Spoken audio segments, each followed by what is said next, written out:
আপনি গোল দেখে দেন আমারে একদমই। হ্যাঁ 100 টাকা দামে। কি আপনি ওরা 100 টাকা রাখতেছেন? গোল ডাব খাবেন, পানি বেশি দিয়ে ডাব খাতে এসে আটা দিবেন, এটা ডাব। আপনি যখন খাওয়াবেনই আপনি 60 টাকাই রাখবেন। 60 টাকা কিলো আছে। আচ্ছা আপনি পাইপ দেন, আমি পাইপ ছাড়া খাবো কিভাবে? 60 টাকা কিনা হবে না।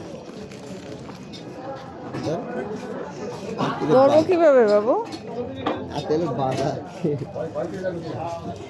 আপনার পাইপ একটু ভালো করে মুছতে দিয়ে আবার। পাইপ নতুন প্যাকেট কিনেছি। আচ্ছা তাহলে দেন প্যাকেট। সকাল ডাব কাটে দিয়ে ডাব পাইনি, অল্প ডাব পাইছি। ডাব ছবি তুলে দেখা। হ্যাঁ দর্শক, এখন আমি ডাব খেয়ে দেখবো যে ওনার ডাবের পানি মিষ্টি কীরকম, তারপর রিভিউ দেবো কেমন।